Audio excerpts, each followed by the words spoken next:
तो क्या हाल है आप सभी की। उम्मीद करते हैं सब अच्छे होंगे, बढ़िया होंगे, अपने अपने घर पे मौज कर रहे होंगे। देखिए जिस तरह से डोनाल्ड ट्रंप ने पूरी दुनिया के खिलाफ ही एक तरह से युद्ध छेड़ रखा है, आर्थिक युद्ध। मैं बात कर रहा हूँ यहाँ पर टैरिफ वॉर की है। भाई दुनिया के हर देश के ऊपर उसने टैरिफ लगा दिया। इनफैक्ट यहाँ पर उसका जो सबसे पुराना तो नहीं खैर, जो सबसे भरोसेमंद एलाई है इजराइल, उसके ऊपर भी यहाँ पर जो है ना टैरिफ लगा रखे हैं कि भाई हम यहाँ पर किसी की भी नहीं सुनेंगे। हम यहाँ पर कनाडा तक की नहीं सुनेंगे, जो उनका सबसे ख़ास दोस्त है, उसका पड़ोसी राज्य है, पड़ोसी देश है।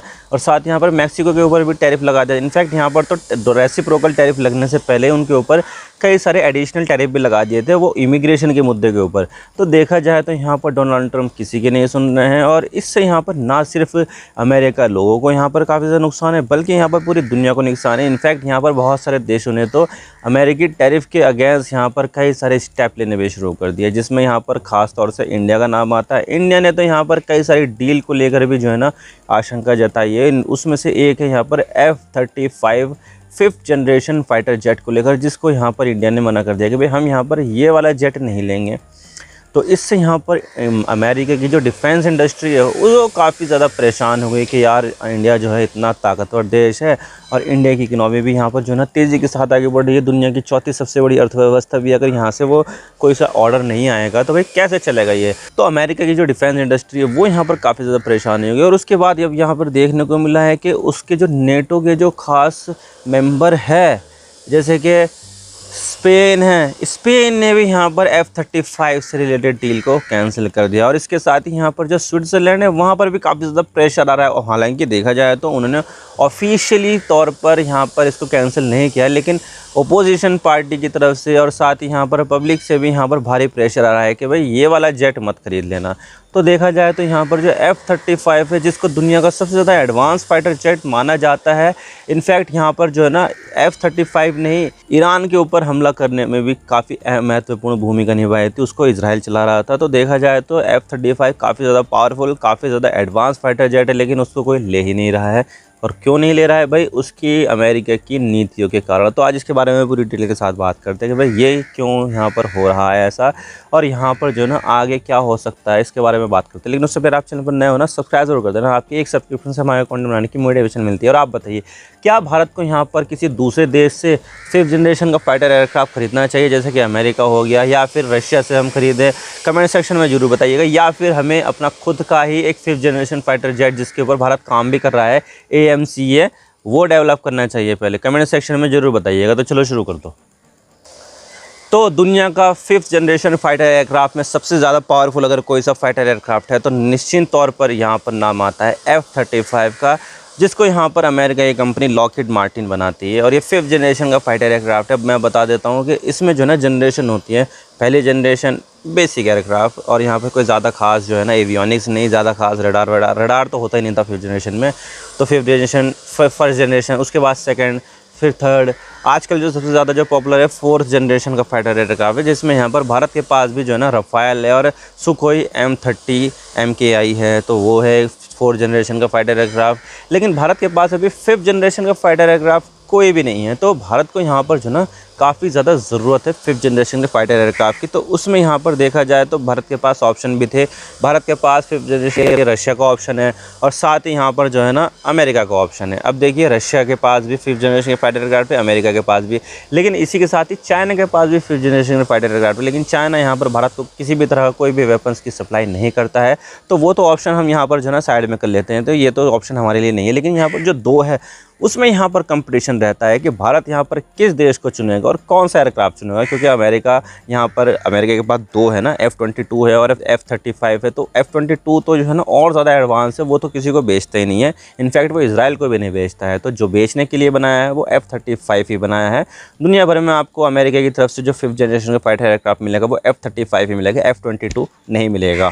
तो ये है, और इसी को बेचा है। लेकिन साथ ही यहाँ पर जो है ना, जो रशिया का फाइटर एयरक्राफ्ट है Su-57 वो है, और एक Su-75 है। तो दो है। तो अभी तो Su-75 डेवलपमेंट फेज में, लेकिन यहाँ पर जो डेवलप हो चुका है वो है यहाँ पर Su-57।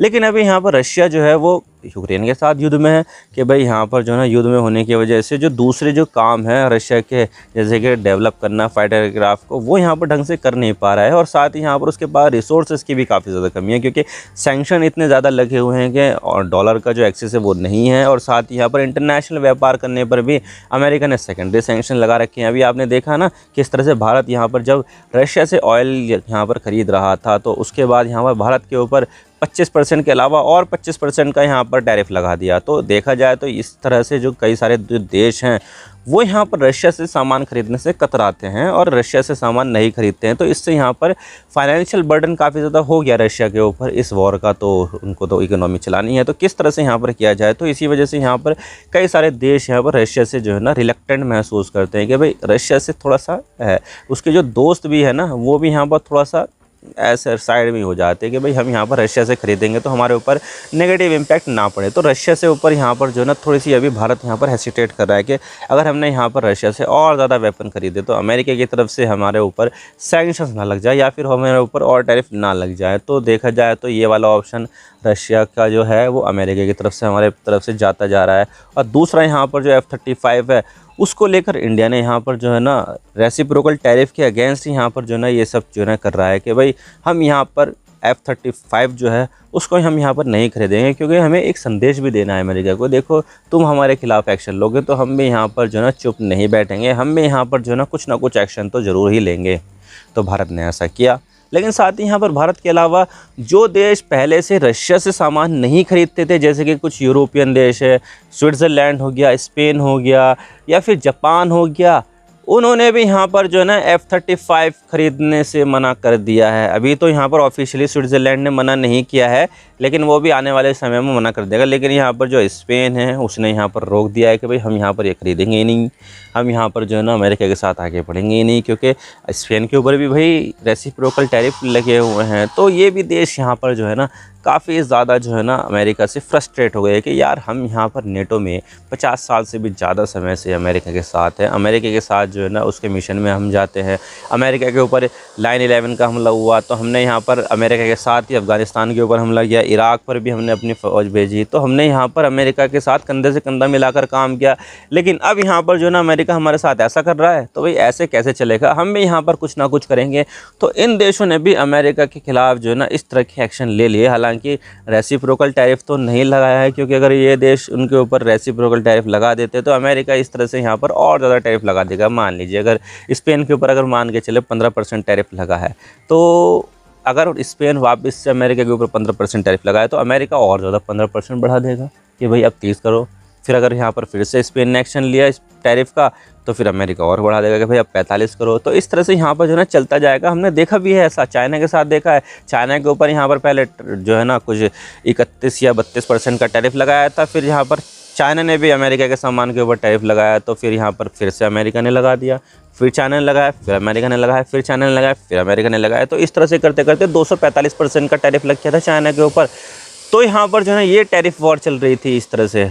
और ये सब चीज़ें जो है ना इंडिया ने, स्पेन ने, स्विट्ज़रलैंड ने, जापान ने महसूस कर लिया कि अमेरिका को अमेरिका बनाने में उसकी जो डिफेंस इंडस्ट्री है उसका काफ़ी इम्पोर्टेंट रोल है। क्योंकि यहाँ पर जो अमेरिका की जो डिफेंस इंडस्ट्री है ना उसका राजनीति के ऊपर काफ़ी ज़्यादा पकड़ देखने को मिलती है। और यहाँ पर अमेरिका की जो इकोनॉमी है ना उसको चलाने में जो डिफेंस इंडस्ट्री है वो काफ़ी ज़्यादा जो है ना हस्तक्षेप भी करती है। मान लीजिए यहाँ पर जो है ना किसी देश के बीच में युद्ध हो गया तो यहाँ पर अमेरिका किसी एक की साइड ही लेगा, दूसरे की साइड नहीं जाएगा। लेकिन यहाँ पर क्या होता है कि ऑफिशियल तरीके से तो यहाँ पर वो एक देश की तरफ हो जाएगा कि हम यहाँ पर इसको सप्लाई करेंगे हथियार, हम यहाँ पर ये देंगे वो देंगे।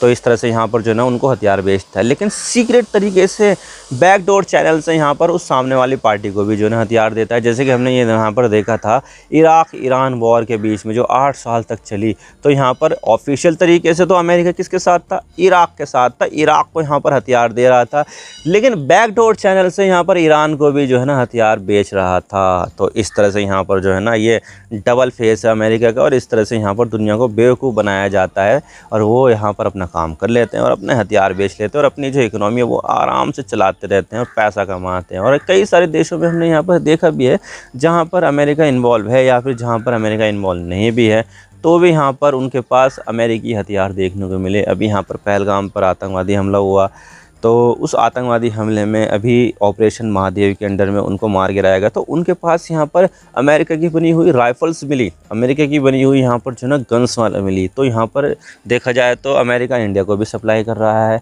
और साथ ही यहाँ पर कहीं ना कहीं यहाँ पर अगर इन आतंकवादियों के पास से अमेरिकी हथियार मिले हैं तो कहीं ना कहीं बैकडोर चैनल से वो आतंकवादियों को भी तो यहाँ पर अपने हथियार बेच रहा होगा। तो यहाँ पर ये जो अमेरिका है ना, वो इस तरह से जो है ना चाल चलता रहता है कि भाई दुनिया भर में कहीं भी कुछ भी कन्फ्लिक्ट हो, कोई यहाँ पर एक दूसरे के ऊपर यहाँ पर मारे, तो हथियार हमारे ही होने चाहिए। चाहे दो देश लड़ रहे हो, दोनों देशों के पास जो हथियार हो वो अमेरिका के होने चाहिए। तो अमेरिका की जो डिफेंस इंडस्ट्री है वो समझ लीजिए अमेरिका की इकोनॉमी की बैकबोन है। तो ये सब चीज़ें चल रही है। अब यहाँ पर ये चीज़ को यहाँ पर जो है ना इन देशों ने पकड़ लिया कि भाई हम यहाँ पर जो है ना ये सब चीज़ें खरीदेंगे नहीं, तो इससे यहाँ पर जो है ना अमेरिका के ऊपर बहुत ज़्यादा दबाव पड़ेगा। तो कहीं ना कहीं यहाँ पर हो सकता है कि अमेरिका के ऊपर दबाव पड़े और यहाँ पर ये सब चीज़ कैंसिल हो रही है, तो इससे यहाँ पर अमेरिका के ऊपर काफ़ी ज़्यादा असर पड़ेगा। और इससे यहाँ पर जो है ना सिम्बॉलिक जो है ना एक जेस्चर भी जाता है कि भाई तुम यहाँ पर हमारे ऊपर जो है ना टैरिफ लगा रहे हो, तो हम भी यहाँ पर तुम्हारे ऊपर कहीं ना कोई सा एक्शन ज़रूर लेंगे। तो क्या एक्शन यहाँ पर ये देखने को मिल रहा है कि एक्शन क्या लिया जा रहा है। तो ये सब चीज़ें चल रही है।